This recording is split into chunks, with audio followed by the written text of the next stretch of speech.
do Acorda Metrópolis, nosso coordenador de política do Metrópolis.com, o Gabriel Bus, e a gente fez essa entrevista agora sobre como os estados vêm se reunindo, os estados ali representados pela oposição ao governo, né, federal. Inclusive, o governador Ronaldo Caiado trouxe muito isso no discurso, né, sempre uma crítica ao governo do estado e ao governo federal, e colocando esses governadores ali, Rio de Janeiro, Minas Gerais, Goiás, o Distrito Federal representado pela vice-governadora nessa reunião de ontem.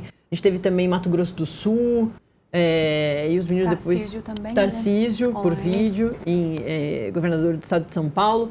Enfim, como esses governadores estão pensando e criticando a falta de atuação, como o Caiado falou aí, do governo federal, né?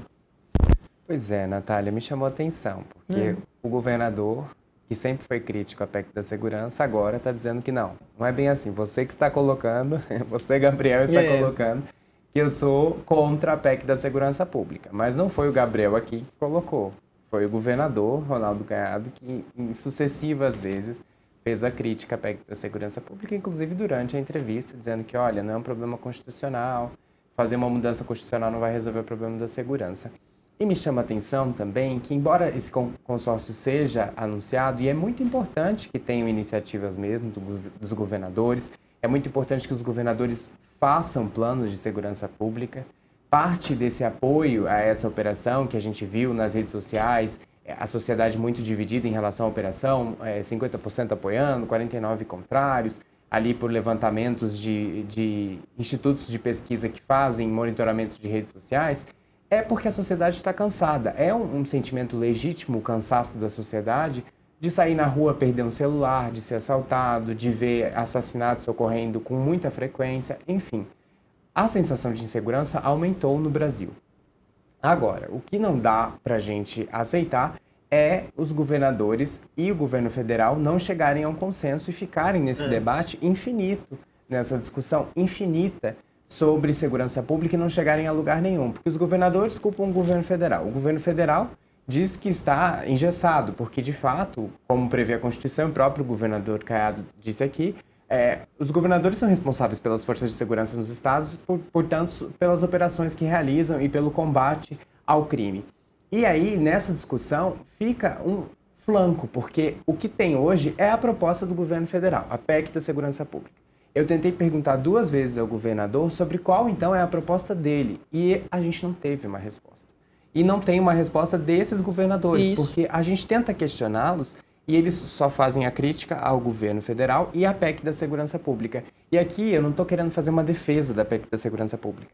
Acho que dá para aprimorar, tem pontos para aprimorar, mas esse é o papel do Congresso Nacional, que se furtou até aqui de debater. Porque enquanto a população segue sofrendo com insegurança pública, nós tivemos prioridade PEC da blindagem, anistia, tudo isso foi priorizado. A PEC do governo federal, inclusive, foi alvo de críticas lá atrás, porque demorou para ser enviada, mas o governo enviou em abril. E até agora, a gente ainda tem uma previsão de votar na Câmara em dezembro. Ou seja, vai ficar para 2026 no Senado, se é que vai ser aprovada. Então, a grande questão aqui é, os governadores de direita querem fazer essa frente, acham que encontraram ali a pauta da vida real, como a gente chama, porque de fato segurança pública é uma pauta da vida real, vai permear, como você pontuou na entrevista, as eleições de 2026, mas eles não têm uma outra proposta. Não apresentaram, pelo menos até aqui. Não apresentaram e evitam fazer discussão. Agora que a sociedade pressiona por um debate sobre segurança pública, essa é a proposta que está dada. E aí, quando eu falo que a gente não quer aqui fazer uma defesa da PEC da segurança pública, é justamente o que a gente quer defender é que seja discutido a PEC da segurança pública, porque os deputados e senadores têm autonomia para fazer alterações no texto, para colocarem o que acham interessante fazer, inclusive com a participação de governadores que fazem reuniões com bancadas federais sucessivamente. O governador Cláudio Castro encontrou ontem a bancada federal do Rio de Janeiro e pediu alterações na PEC. Ele tem legitimidade para isso. O que não dá é para a gente fazer críticas de um lado, o governo federal criticar governadores, os governadores criticarem o governo federal e a gente não chegar a uma solução. Porque aqui, o que a gente viu nessa semana dessa operação, que eu particularmente não posso comemorar quando há 120 mortos, não dá para a gente ficar nesse fla-flu da política brasileira quando se trata de segurança pública. E o que a gente viu nessa semana foi justamente esse fla-flu. Governadores culpando o governo federal, governo federal rebatendo governadores, e ninguém chega a uma solução. Ou seja, ninguém seja a discussão e fala, não, então vamos tirar o artigo X da PEC e vamos acrescentar isso aqui e a proposta vai andar e vai avançar. Me dizer que vai apresentar um relatório e discutir e votar a PEC só em dezembro tudo bem, há um debate político, ele precisa ser feito, não dá também para acelerar as coisas e fazer algo mal feito. Mas dizer que está se fazendo algo, quando na verdade passaram vários meses e até agora não se teve uma resposta para a sociedade, também não dá. Então, quando você olha para a questão da segurança pública, há um problema crônico de todos os entes federativos. Não existe hoje no Brasil quem não seja responsável pela insegurança da população. Governadores têm sua responsabilidade, governo federal, deputados, senadores, todos. Todos têm essa culpa, vamos dizer assim, por não apresentar respostas à segurança pública. Porque a gente sabe, segurança pública é um debate que acontece há bastante tempo no Brasil e não é um problema que nasceu com essa operação no Rio de Janeiro ou que as facções surgiram em 2025. Elas já são bastante antigas e agora, claro, avançam com muita rapidez, né? Eu Marília, queria sim, por só favor. fazer um adendo aqui, porque eu estava até comentando com as colegas ali na redação, que hoje completa um ano que houve a primeira apresentação da proposta de emenda à Constituição lá no Palácio do Planalto, que o ministro Ricardo Lewandowski chegou a apresentar para o presidente Lula e para governadores, inclusive o governador Ronaldo Caiado também estava lá, e ele, antes mesmo da a gente fazer a portaria lá, né, que nós fazemos aqui para os políticos, antes mesmo de começar essa apresentação, ele chegou criticando o texto, porque já tinha saído alguns trechos que poderia acontecer, e ele saiu também criticando.